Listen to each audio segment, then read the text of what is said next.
బడ్జెట్లో విద్యారంగానికి తీవ్ర అన్యాయం జరిగిందని, విద్యారంగాన్ని కాంగ్రెస్ ప్రభుత్వం పూర్తిగా విస్మరించిందన్నారు జిల్లా ఎస్ఎఫ్ఐ కార్యదర్శి గజ్జల శ్రీకాంత్. విద్యారంగానికి తక్కువ నిధులు కేటాయించడాన్ని నిరసిస్తూ కరీంనగర్ ఎస్ఎఫ్ఐ ఆందోళనకు దిగింది. తెలంగాణ చౌక్లో కళ్లకు గంతలు కట్టుకుని నిరసన వ్యక్తం చేసింది.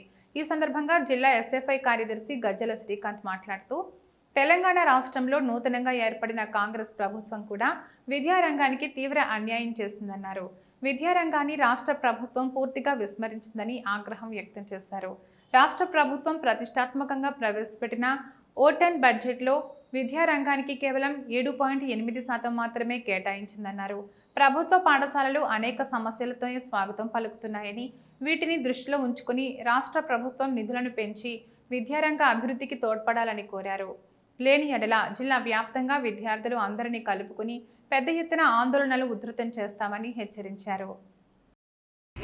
కరీంనగర్ జిల్లా కమిటీ ఆధ్వర్యంలో నిన్న రాష్ట్ర ప్రభుత్వం ఏదైతే బడ్జెట్ ప్రవేశపెట్టిందో ఆ బడ్జెట్లో గత ప్రభుత్వం లాగానే ఈరోజు ఈ ప్రభుత్వం కూడా వ్యవహరిస్తుందని చాలా క్లియర్గా అర్థమవుతున్న పరిస్థితి కనిపిస్తుంది.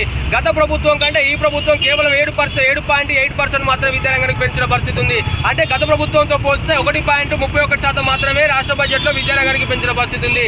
దాన్ని ఎస్ఎఫ్ఐగా తీవ్ర వ్యతిరేకిస్తున్నాం. విద్యారంగానికి 15% నిధులు కేటాయిస్తామని మేనిఫెస్టోలో పెట్టినప్పటికీ ఈ మొదటిసారి ఏదైతే సంక్షేమ బడ్జెట్ పెట్టినో ఆ బడ్జెట్లో విద్యారంగాన్ని పూర్తిగా కోతలు వేసే పరిస్థితి కనిపిస్తుంది. దాదాపు ఇప్పటికే 2.5 సంవత్సరాలకి వెళ్ళి విద్యార్థులు రావచ్చు, స్కాలర్షిప్లు కావచ్చు, రీఎంబర్స్మెంట్లు కావచ్చు, అనేక విద్యార్థులు ఇబ్బంది పడుతుంటే ఆ స్కాలర్షిప్ల పైన రీఎంబర్స్మెంట్ పైన ఎలాంటి స్పష్టత లేకుండా ఈరోజు బడ్జెట్ సమావేశాలు జరిగిన పరిస్థితి కనిపిస్తుంది. అదేవిధంగా సంక్షేమ రంగంలో ఈరోజు అనేక ఇబ్బందులు పడుతూ విద్యారంగంలో ఉన్నారు. దాదాపు 6 నెలలకెళ్ళి సంక్షేమ రంగంలో రావాల్సిన బిల్లుకు సంబంధించిన అన్ని పెండింగ్లో ఉన్న పరిస్థితి కనిపిస్తుంది. కానీ వాటిని కూడా విడుదల చేసిన పరిస్థితి, వాటిపైన స్పష్టించిన దాఖలాలు ఈరోజు రాష్ట్ర బడ్జెట్లో లేని పరిస్థితి ఉంది.